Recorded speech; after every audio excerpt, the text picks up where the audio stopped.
The Galactic Council had existed for over 10,000 years, a collection of 17 advanced alien species that ruled the stars.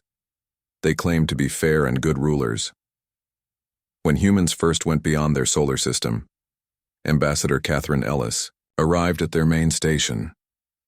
She came with hope and friendly messages. What she found was fear. The Council had been watching Earth for hundreds of years. They saw how humans fought many wars but always came back stronger. Each time humans made better weapons.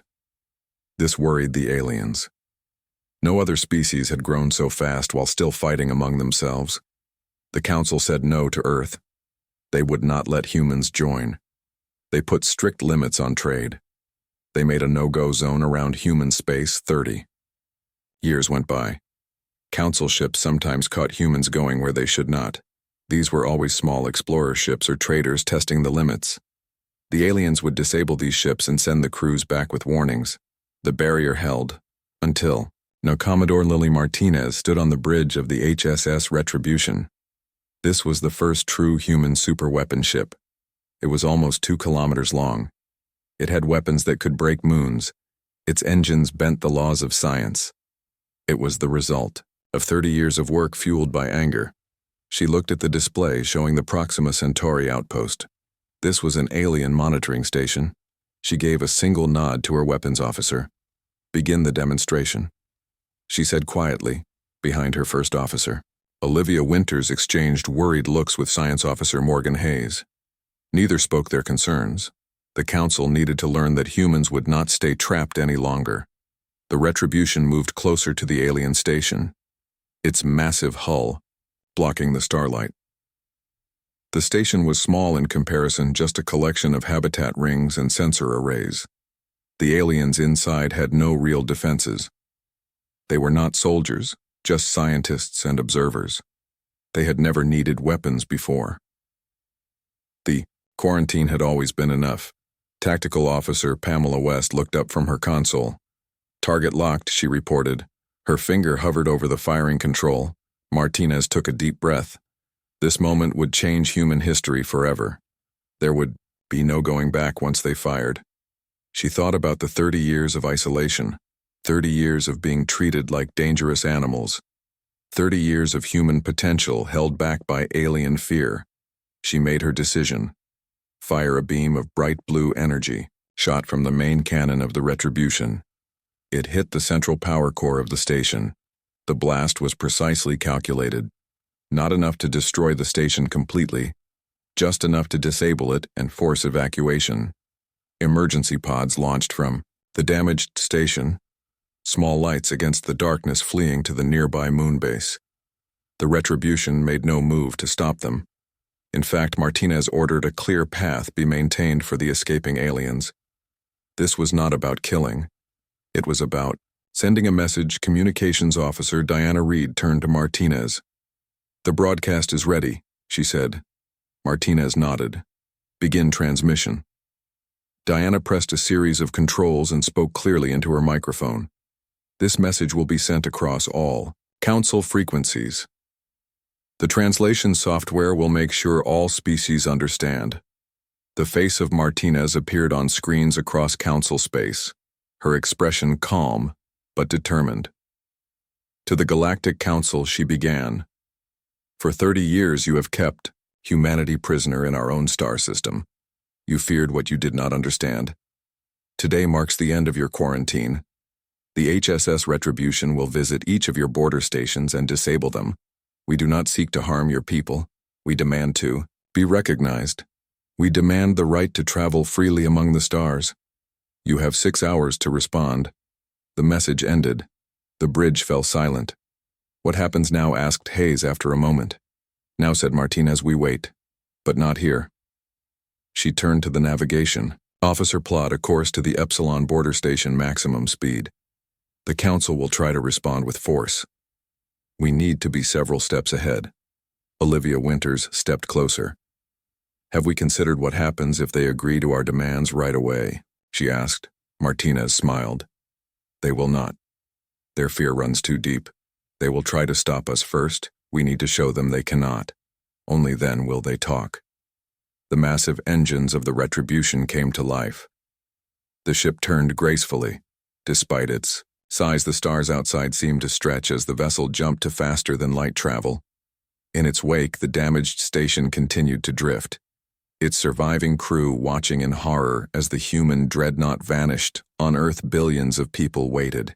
For news, the operation had been planned for years in secret. Only the highest levels of government knew the full plan. The public had been told that the Retribution was a diplomatic vessel designed to impress the Council into negotiations. No one mentioned its true power. No one spoke of what it could do if provoked. Admiral Patricia Vega stood in Earth Central Command, surrounded by screens showing the Retribution data feed. This is only the beginning, she thought. Soon the galaxy would know that humanity would not be contained. The stars had always called to them, and now they would answer. Phase 1 complete, she whispered. Now we see how the Council responds.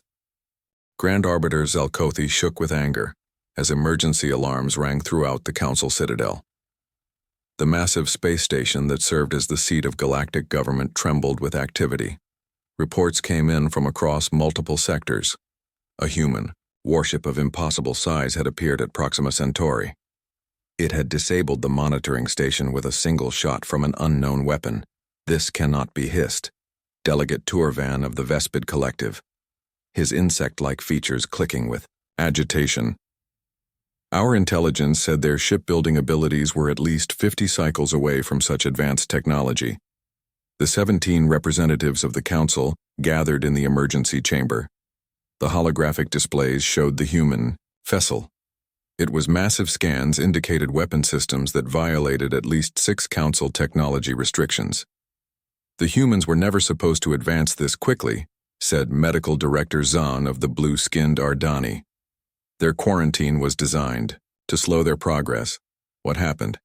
Military Overseer Krex, a reptilian Drazari, slammed his scaled fist on the table. We underestimated them, he growled.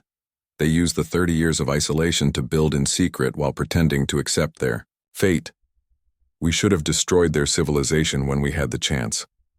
The human transmission played again on the main screen. The face of Commodore Martinez stared at them. Her ultimatum was clear. 6 hours to respond. Send the defense fleet, ordered Krex. This human dreadnought must be destroyed before it reaches another station, Grand Arbiter. Zelkothi raised his tentacles for silence. Not so fast, he cautioned. We must understand what we are dealing with first. The humans showed restraint. They disabled the station but allowed evacuation. They could have destroyed it completely, and we should be grateful, asked Turvan. They still violated the quarantine. They attacked a council facility. Trade Minister Elam of the crystalline Olorix spoke, her voice ringing like chimes. Perhaps we should consider negotiation, she suggested. The economic benefits of human trade could be substantial. We have maintained the quarantine based on ancient fears. Perhaps it is time to reconsider. While the council debated, Admiral Susan Blackwood watched from her hidden observation post near the Citadel. Her small stealth vessel had been in position for weeks, monitoring council communications. The council's disarray was exactly what Earth Central Command had predicted. She activated her quantum communicator. Phase 1 complete, she reported. Commence Phase 2. Back on the HSS Retribution, Commodore Martinez reviewed the tactical display. The massive ship had already reached the Epsilon border station, a collection of defensive satellites and a small monitoring base. Unlike the Proxima station, this one had defenses. Primitive by the Retribution standards, but still capable of causing damage. Tactical Officer West gave her assessment. The station is armed with pulse cannons and has 2 patrol ships docked. Their sensors have detected us. They are powering weapons. Martinez nodded calmly to Communications Officer Reed. Open a channel to the station. The face of a reptilian Drazari commander appeared on screen. His scales flared with anger. Human vessel, he snarled. You have violated council space. Return to your quarantine zone immediately or be destroyed. Martinez kept her expression neutral. Commander, she replied, we have no wish to harm your people or your station. Power down your weapons and evacuate. We will give you 30 minutes. The Drazari laughed. Your single ship threatens us. The Council fleet is already on its way. You will be destroyed. Martinez sighed. We demonstrated our capabilities at Proxima. I had hoped to avoid further shows of force. She nodded to Tactical Officer West. Target their weapons only. A series of precise energy pulses shot from the Retribution's secondary cannons. Each hit disabled a weapons platform without damaging the station itself. The patrol ships attempted to launch. One managed to clear the dock before a tractor beam from the human vessel caught it, freezing it in space. The second ship stayed docked, its captain wiser than the first. Now Commander Martinez said, "Do your people need help with evacuation, or can you manage it yourselves?" The Drazari commander stared in shock. His station defenses gone in seconds without a single casualty. He swallowed his pride. "We will evacuate." "Good," Martinez replied. "You have 30 minutes." As the station crew scrambled to emergency vessels, Science Officer Hayes approached Martinez. "The Council will have detected our weapons signature," she said. "They will analyze it. They will try to develop countermeasures." Martinez smiled. "That is what we want. They need to understand our technological advantage, but we need to keep some surprises in reserve." She turned to First Officer Winters. "Status of Phase 2. Winters checked her console. "Captain Reyes reports the fleet is in position. The Council believes the Retribution is acting alone. They have no idea what awaits them." "Perfect," said Martinez. "Set course for the Hesperos Nebula. That is where we will make our stand."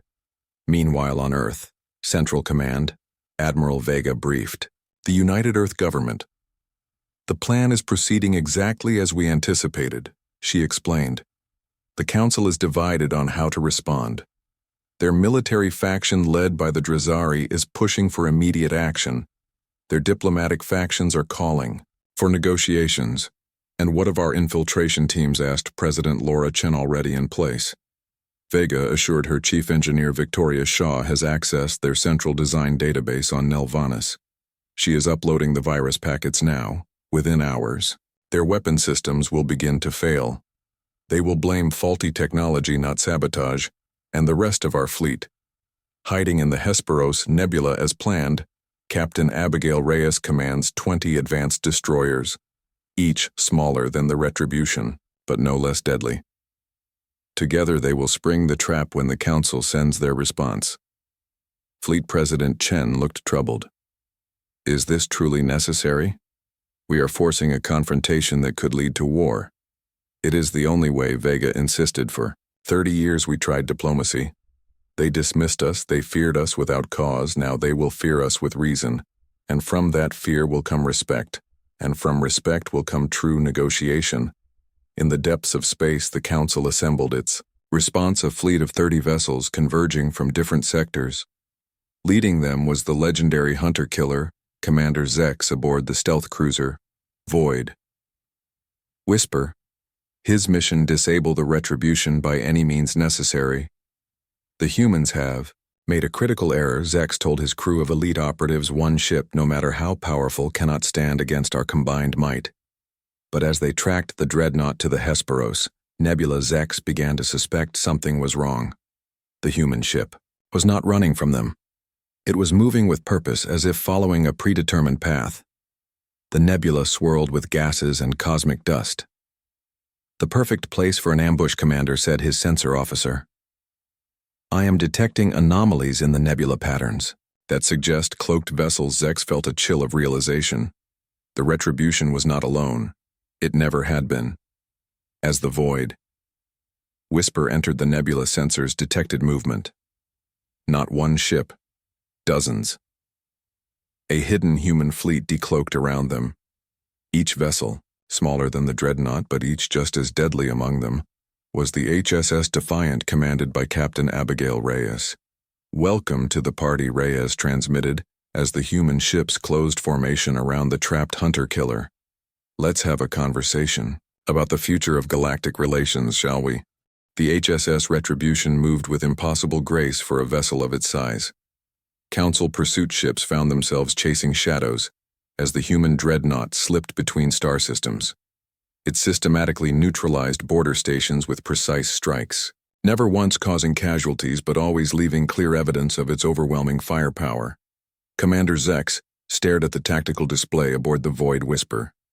His stealth cruiser was now surrounded by human warships. The trap had been perfectly executed. The Council fleet following behind him would arrive soon, but they too would be caught in this web. How had the humans planned this? So perfectly, Captain Abigail Reyes of the HSS Defiant opened communications. Her face appeared on the main screen of the Void. "Whisper Commander Zex," she said with a slight smile. "Your reputation precedes you, the legendary hunter of the Council. I am honored." Zex maintained his composure. "You have me at a disadvantage, Captain." "Indeed, we have your entire fleet. At a disadvantage. The Council vessels approaching will be here in approximately 20 minutes. They will find themselves in the same position as you, surrounded. If you attempt to warn them, we will jam your communications. If you attempt to fight, we will disable your ship. I suggest a third option. Listen on the planet Nelvanus, home to the Council's most advanced shipyards. Chief Engineer Victoria Shaw worked in darkness. Her infiltration team had been in place for months, gathering intelligence, while posing as maintenance contractors. They wore holographic disguises that made them appear as various Council species. Now they accessed the central design database, uploading virus packets that would corrupt weapon systems across the Council. "Fleet status report," Shaw whispered into her communicator. 80% complete, came the reply from her team member, Natalie Cole. "We need another 10 minutes to finish the upload. Keep working," Shaw said. "I will check the perimeter." She moved silently through the massive facility. Nelvanus was the pride of the Council, a technological marvel where their most advanced ships were designed and built. The security was supposed to be impenetrable, yet humans had been working here for months. Their disguises, perfect. Their cover stories flawless. It showed how badly the Council had underestimated human ingenuity. Back in the Hesperos Nebula, Zex had made his decision. He would hear what the humans had to say. "What is it you want?" "Captain Reyes," he asked. "Tew." "Truth," she replied. "Why was Earth quarantined? What does the Council fear about humanity?" Zex hesitated. "That information is restricted, Captain." Reyes sighed. "Commander, we have disabled your engines.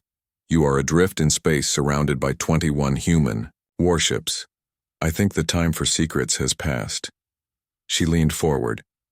"Do you know what we found on Mars, Commander? Ancient ruins. Not alien ruins. Human ruins. Dating back 50,000 years. Before recorded human history explains.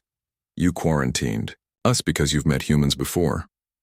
In the Council Citadel, Grand Arbiter Zalkothi called for an emergency session in the innermost secret chamber.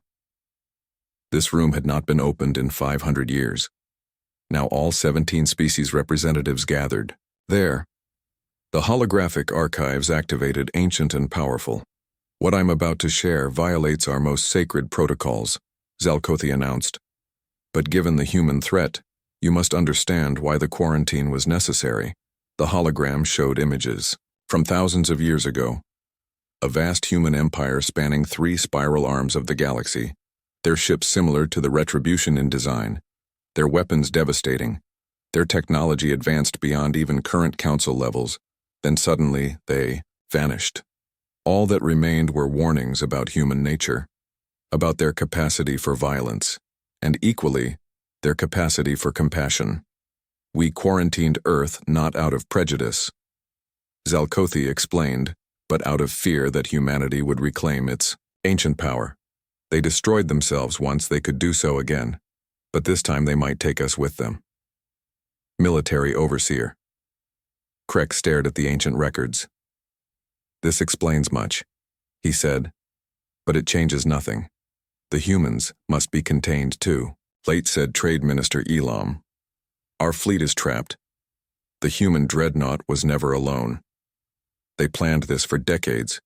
We have been outsmarted back in the nebula." Commander Zex revealed this same history to Captain Reyes and her officers. To his surprise, Dr. Nicole Foster, the fleet's lead scientist, stepped forward with tears in her eyes. "We know," she said quietly. "We've always known, deep down. The ancient ruins on Mars, the mysterious artifacts found beneath Earth's oceans, fragments of our forgotten past. We didn't understand why we felt so drawn to the stars, why we dreamed of them so desperately. It was memory. Memory in our very cells. Chief Intelligence Officer Rebecca Nash activated her own holographic display showing the Council's secret excavations of human artifacts across dozens of worlds. The difference between us, Commander Zex Nash said, is that we don't fear our history. We embrace it, determined not to repeat our ancestors' mistakes. The retribution wasn't built for conquest. It was built because we knew this day would come. On Nelvanis, the upload completed. Victoria Shaw and her team slipped away from the shipyards. The virus would remain dormant for now, a hidden weapon to be used only if negotiations failed. She activated her communicator phase 2. Complete, she reported, all Council military vessels now carry our virus. Their weapons can be remotely disabled at our command aboard. The Retribution Commodore Martinez received the news with satisfaction. She turned to First Officer Winters. The Council fleet has entered the nebula, she noted. They will find their prized hunter-killer surrounded by our ships. What do you think they will do? Winters considered. They will attempt to fight. Their pride demands it. Martinez nodded. Then we give them a demonstration. Contact Captain Reyes. Tell her to activate the Aegis defense system, but only when the Council ships fire first. No preemptive strikes. The Council fleet arrived, led by military overseer Krex himself aboard. The Dreadnought Invincible, the largest vessel in the Council arsenal. It dwarfed even the Retribution in size, though not in firepower. The Council ships formed attack positions, human vessels. Krex transmitted. This is your only warning. Surrender immediately, or be destroyed. You have violated Council space and attacked Council facilities. Commodore Martinez responded from the Retribution overseer Krex. We have shown remarkable restraint. We disabled your facilities without casualties. We captured your legendary hunter without bloodshed. We could have destroyed your fleet already. Yet here we are talking. I suggest you consider why that might be. Krex snarled in anger. Fire. He ordered. All ships fire. The Council fleet launched their attack energy weapons and missiles streaking through the nebula toward the human vessels. But something strange happened. An energy field appeared around the human ships.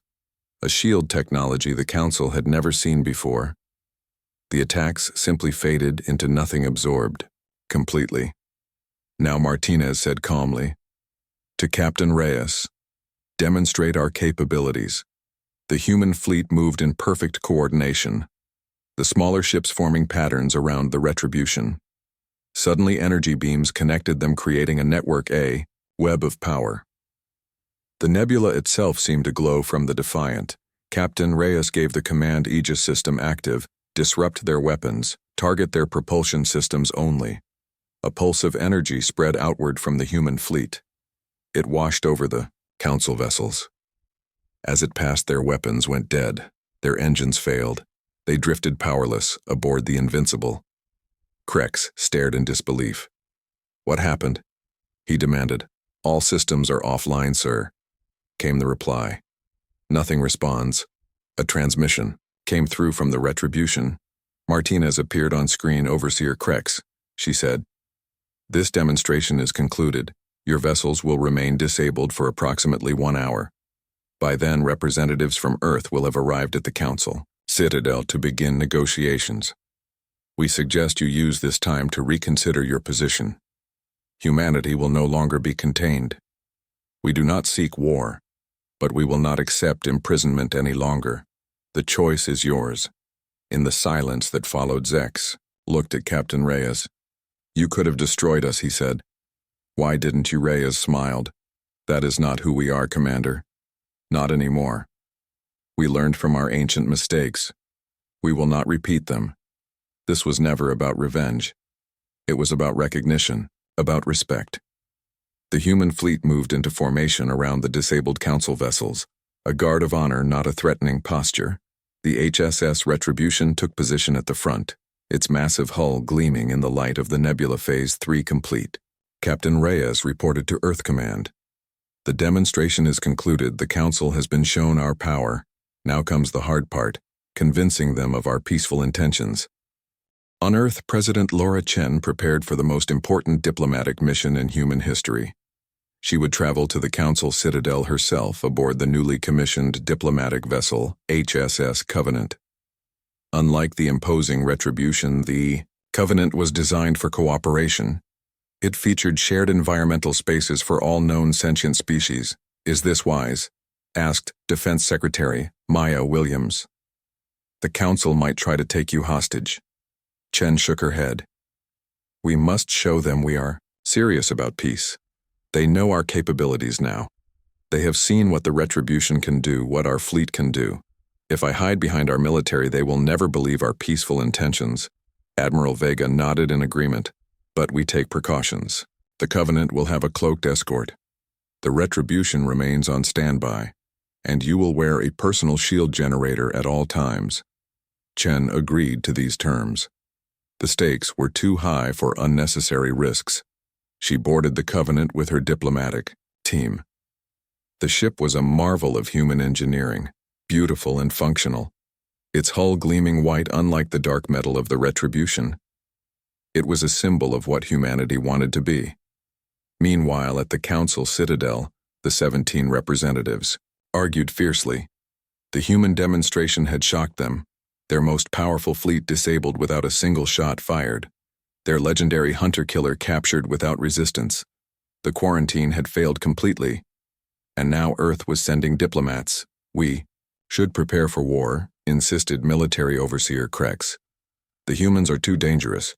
We cannot win such a war, countered Trade Minister Elam.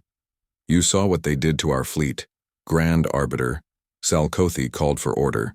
The ancient records are clear. He said humans were once the most powerful species in the galaxy. Then they vanished. We never knew why. They simply disappeared, leaving only ruins and warnings. Now they have returned, not as conquerors but asking for recognition. We must listen. Medical. Director Zahn agreed. The quarantine was always meant to be temporary, a way to monitor their development. It has failed.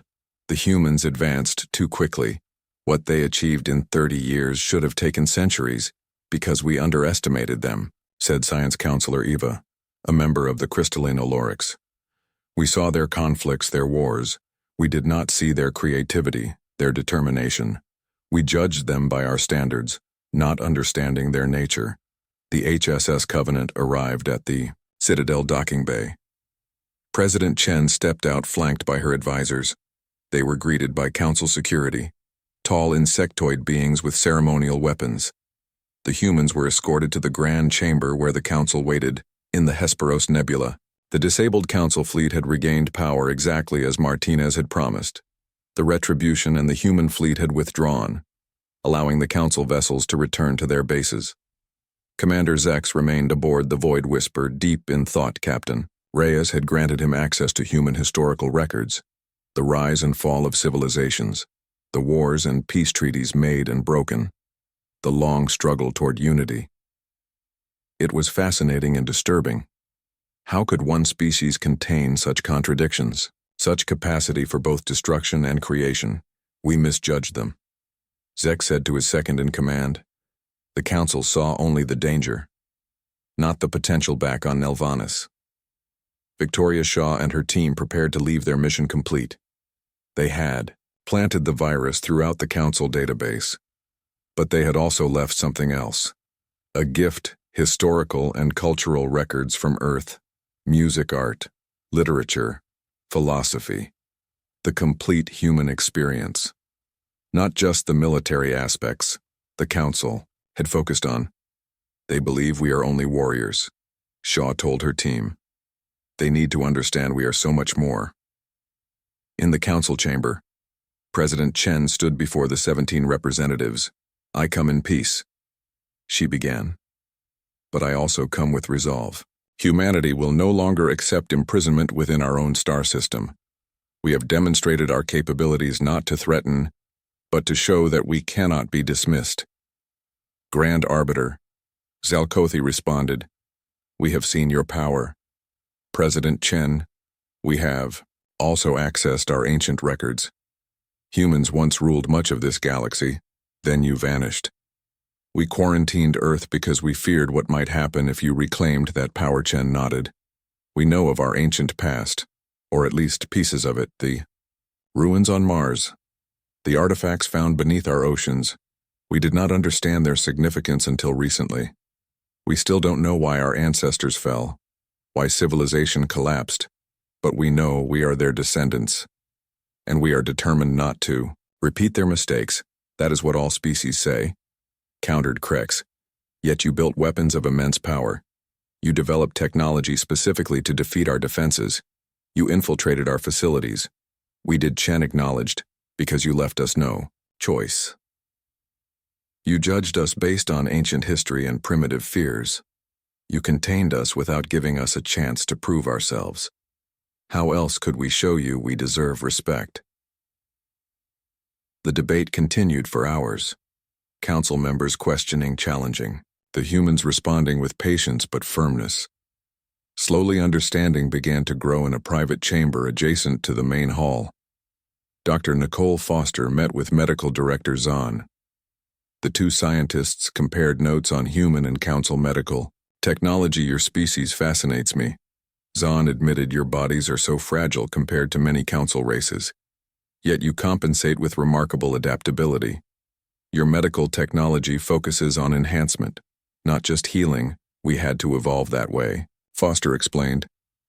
Earth has many environments, many challenges. We had to adapt or die.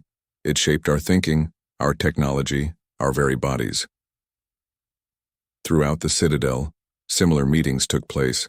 Human engineers with council builders, human artists with alien creators, each finding common ground, each building bridges of understanding on the retribution. Commodore Martinez received updates from the diplomatic team. Things were progressing better than expected. The council was listening, truly listening, for the first time. First Officer Winters approached Martinez. Do you think they will accept us? She asked. After everything that has happened, Martinez considered, I think they must. They have seen what we can do.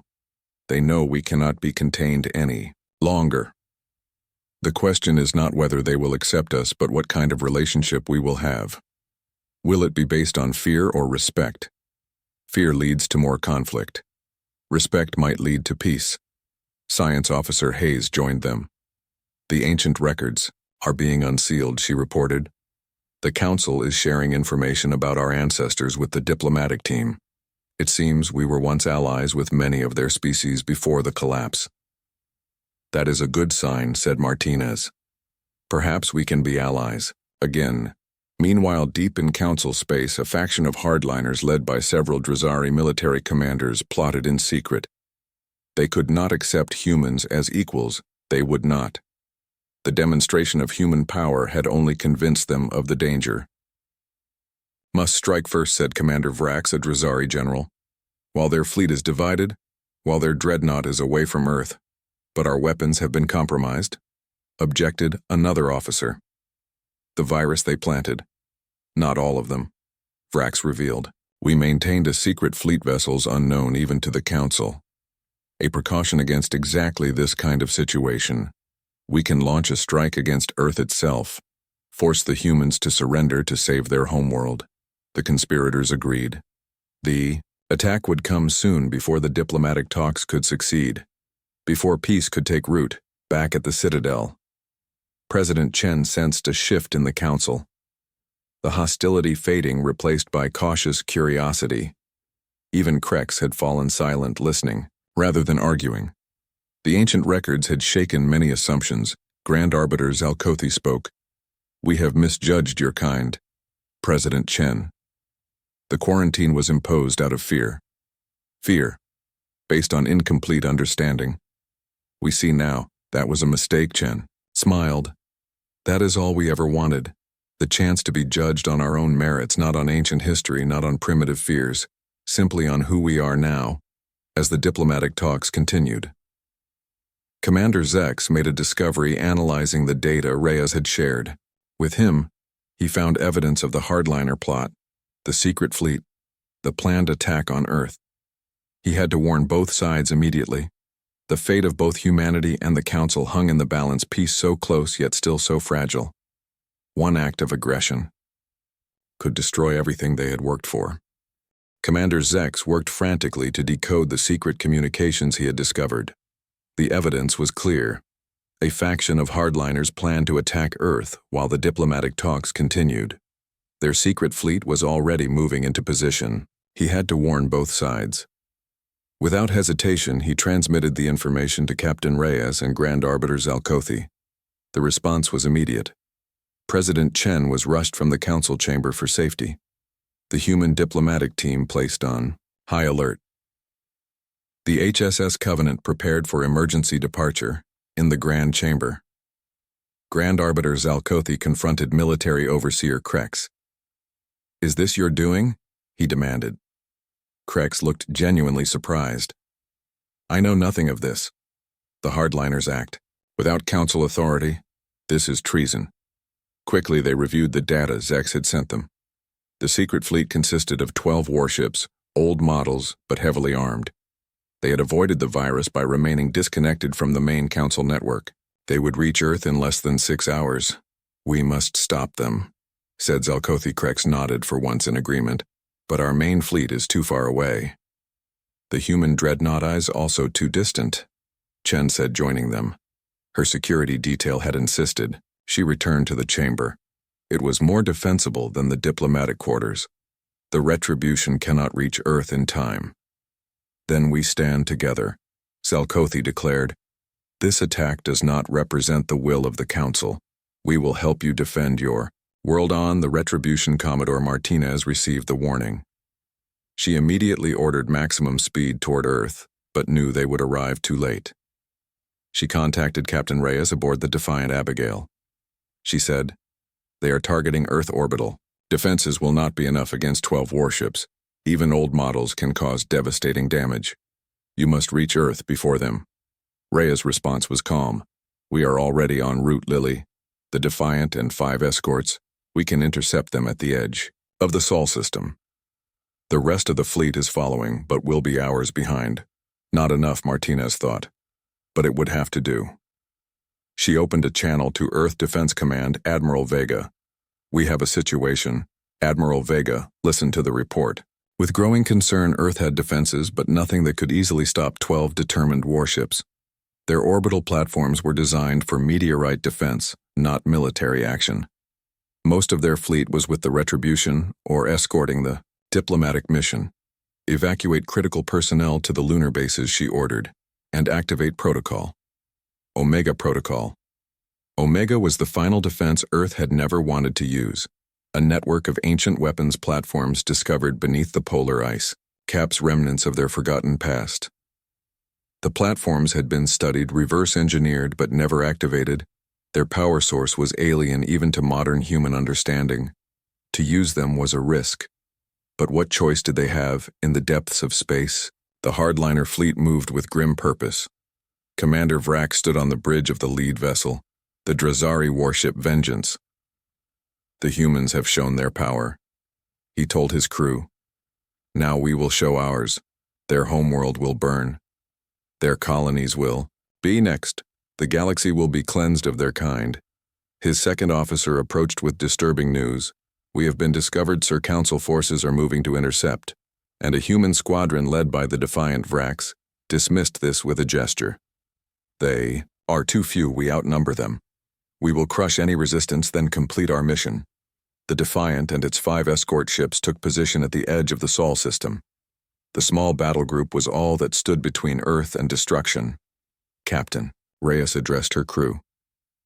"Today we fight not just for Earth but for peace," she told them. "The Council itself stands with us against these renegades. We must stop them here. If they reach Earth, millions will die. And any hope of peaceful relations with the Council will die with them." The hardliner fleet appeared from hyperspace. 12 warships against 6. The odds seemed impossible. "Tactical analysis," said Reyes' first officer. "Their ships are older models, their weapons outdated, but they still outnumber us 2 to 1. Reyes nodded. "Activate the Aegis system. Link all ships, share power reserves, and contact Earth. Tell them to be ready, the battle began. The hardliner fleet opened fire immediately, a barrage of energy weapons and missiles. The human ships activated their linked defense system, the Aegis. The attacks were mostly absorbed, but the sheer volume began to take its toll. One escort ship took damage. Then another. We cannot hold them all back forever, Reyes thought, but we must buy time. She ordered her ships to return fire-targeting engines and weapons systems. 2 hardliner vessels were disabled, a third damaged, but the remaining 9 pressed forward, their formation tightening, pushing toward Earth. At Earth Defense Command, Admiral Vega watched the battle unfolding. The lunar bases were evacuating critical personnel. Earth governments were on high alert protocol.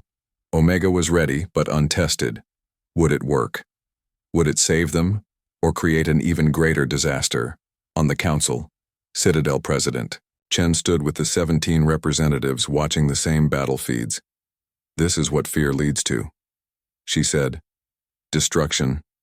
Death loss on both sides. Is this what any of us want? Even Krex had no answer. The hardliners' actions had united the Council against them. But would it be too late? The Defiant took a direct hit, its shields failing. Captain Reyes was thrown across the bridge, blood streaming from a cut on her forehead. She pulled herself back to her station status. She demanded, "Shields at 20%" came the reply. 2 escorts heavily damaged, 3 hardliner ships disabled, 3 damaged, 6 still advancing. Not enough, Reyes thought. Not enough to stop them all. She opened a channel to Earth. Defense Command, Admiral, they are breaking through. We cannot hold them all. Request permission to activate the failsafe. The failsafe. A last resort. A self-destruct sequence in the Defiant so powerful it would take out everything nearby. The ultimate sacrifice. Wait. Vega responded.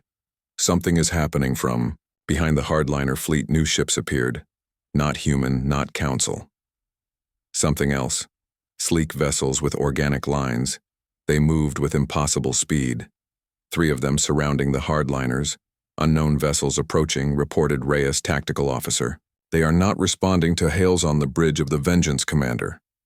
Vrax stared at the new arrivals. What trickery is this, he demanded. Who dares interfere? The unknown vessels opened fire, their weapons like nothing seen before. The hardliner ships simply stopped functioning. No explosions, no visible damage. They simply went dark. Drifting lifeless. On the Council, Citadel, Grand Arbiter, Zalkothi stared in shock. The Guardians, he whispered. They have returned. The Guardians asked Chen, who are they? Ancient protectors. Zalkothi explained. They appeared in our histories only in times of great crisis. They vanished around the same time as the ancient humans. Some believed they were connected. The mysterious vessels surrounded the disabled hardliner. Fleet 1 approached the damaged Defiant. A communication came through. Unlike any language Reyes had heard, yet somehow she understood. We have watched. We have waited. We see that both humans and Council seek peace, despite those who would prevent. The cycle may yet be broken. The transmission ended. The mysterious vessels gathered the disabled hardliner ships, towing them away. Then they too vanished, leaving behind only questions. 1 month later, the newly commissioned diplomatic vessel, HSS Covenant, docked once again at the Galactic Citadel. Unlike before, there was no tension, no fear. The ship was welcomed with ceremony and respect. Admiral Samantha Vega, now serving as Earth's official ambassador, walked into the Council chamber. The 17 representatives rose in greeting, a sign of respect never before shown to a new species. Humanity has proven itself, Zalkothi announced. The quarantine is lifted. Earth is recognized as a sovereign power with all rights and privileges. You may travel freely among the stars. But there is more, added Krex, who had undergone a remarkable change of perspective. We offer humanity a permanent seat on the Council. Your wisdom, your unique perspective will strengthen us all. The ancient archives have been unsealed, said Medical Director Zahn. They will be open to all species to study. If humans are reclaiming their ancient legacy, better they do so with guidance than in isolation. Vega, accepted with grace. This is all we ever wanted, she said. Not dominance, not special treatment. Simply the chance to join you as equals to explore the stars together, to face whatever challenges await us. United aboard the HSS Retribution, now serving as a mobile human embassy, Commodore Martinez received the news with mixed emotions. She met with her senior staff Winters Hayes and newly promoted Captain Grace Sullivan in her private quarters. Was it worth it? Martinez asked softly, staring out at the stars. All the deception, the posturing, the threat of violence, Sullivan placed a hand on her commander's shoulder. We achieved in 1 month what diplomacy couldn't accomplish in 3 decades. No lives were lost, and now Hayes added examining data from the ancient archives already being shared. We can finally learn who we really were and who we might become. Martinez nodded slowly. Send word to Earth, tell them Operation Phoenix is complete. A new era begins today. As the message traveled across the stars, 17 council worlds and 1 rebellious Earth collectively held their breath wondering what this fragile peace would bring. The mysterious guardians watched from afar, their purpose still unknown, their connection to humanity still a mystery. Perhaps one day those answers would come. For now, it was enough that peace had prevailed. The human dreadnought that had caused such panic now stood as a symbol of both warning and promise.